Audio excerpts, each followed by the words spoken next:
Hey all, Ron here from Military Images Magazine with a new episode of Life on the Civil War Research Trail. You know, fate called citizen soldiers to different tasks during the Civil War.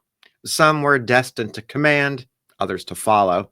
Many performed important duties and made contributions that have been overshadowed by major battles and other watershed events over 4 long years of hostilities.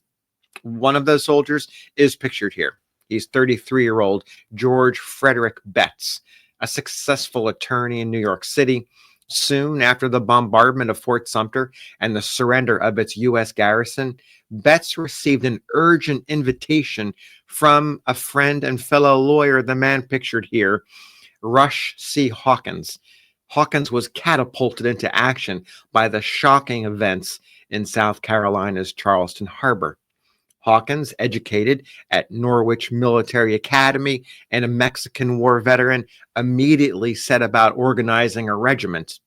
He had something of a head start, having formed a company of 60 men the previous summer.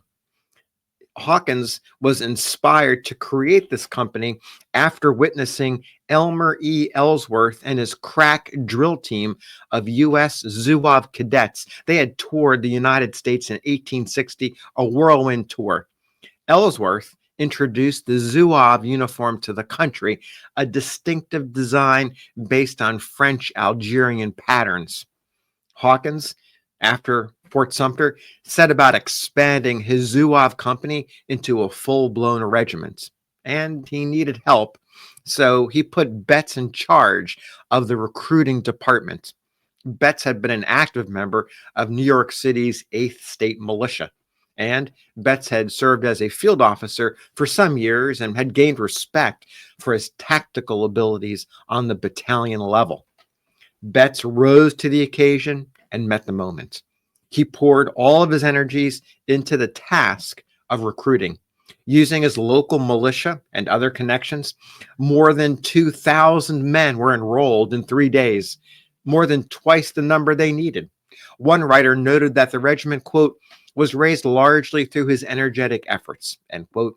Betts was also calling on his legal expertise to guide his efforts. He was well known in the city as a clerk for the U.S. Circuit Court in the Southern District of New York. His father, Samuel, served as the judge of that same district. The legal work placed Betts and Hawkins in the enviable position of selecting the best of the best for inclusion in the new regiment. Under Betts's direction, the 1,000 strong, sound, and medium-sized men who made the cut were supplied with a complete uniform within 24 hours. The chosen recruits received distinctive Zouave-styled uniforms, and I've got an engraving to show you what that looked like. They included soft red caps with blue tassels, tight-fitting blue jackets and blue vests with a tombow trim. That's the bit of the curly Q design you see here on the front of the jacket. Matching baggy pants with red stripes, white leggings, and gray knapsacks. Before long, they also received Enfield rifles.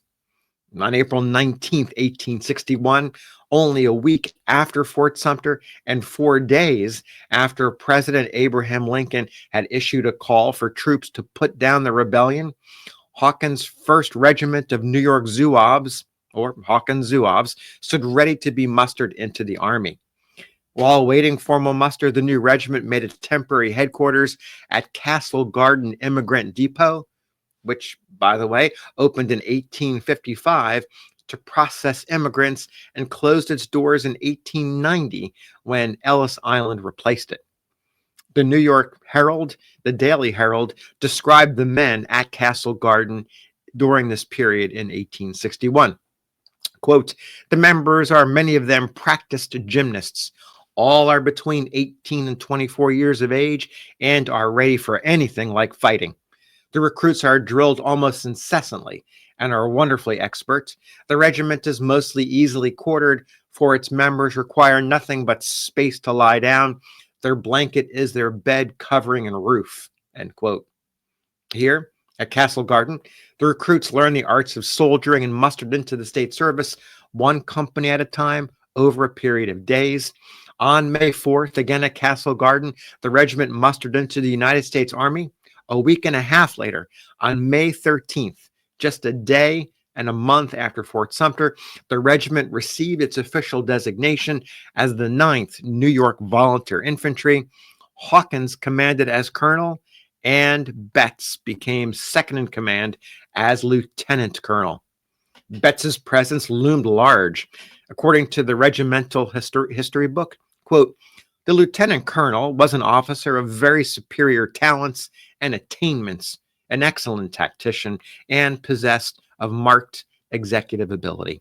He also enjoyed the respect and confidence of everyone in the regiment. He was the happy possessor of a faculty which few officers, either regular or volunteer, could claim, of being able to make a battalion drill interesting to those engaged in it. His clear and concise explanations of the way to perform intricate evolutions were listened to with interest, if not with pleasure. Another thing which is remembered distinctly by survivors of the regiment is the regularity and smoothness with which everything pertaining to the daily routine of camp life progressed when under his command. It is remembered that there was an almost total absence of jar or friction in camp when he was the commanding officer.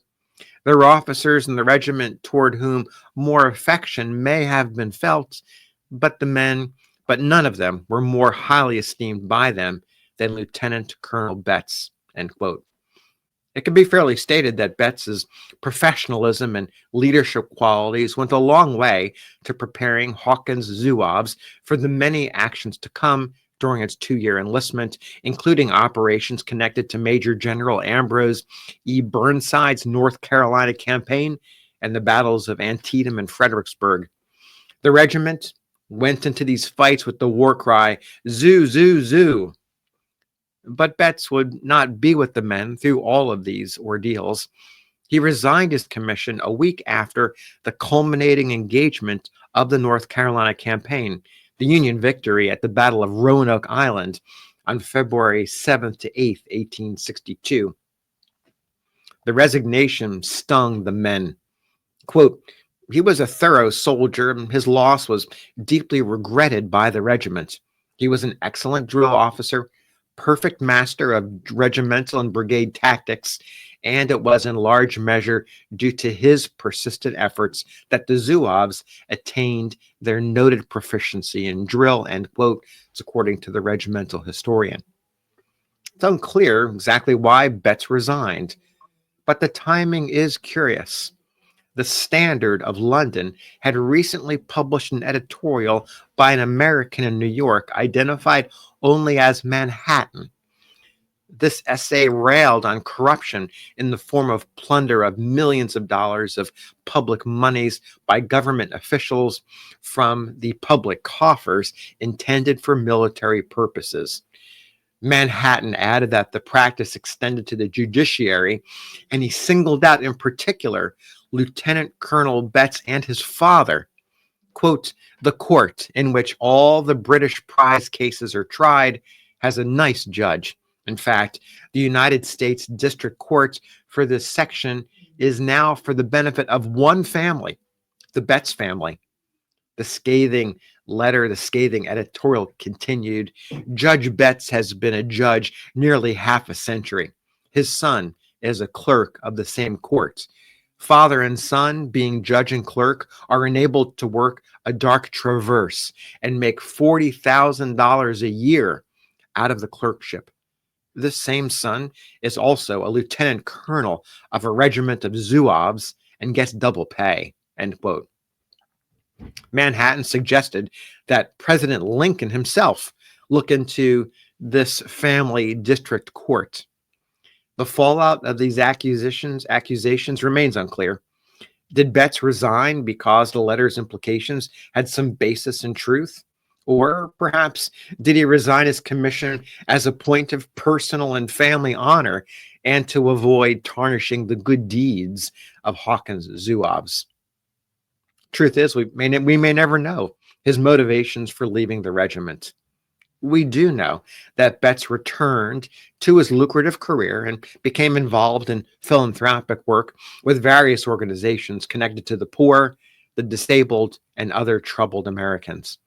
Active in veterans groups, including the Military Order of the Loyal Legion of the United States and the Hawkins Zouaves Association, Betts died in 1898 at age 70. His wife, Ellen, predeceased him, and two children survived him.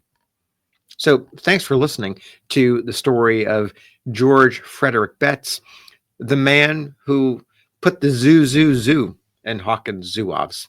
We'll see you on the next episode of Life on the Civil War Research Trail.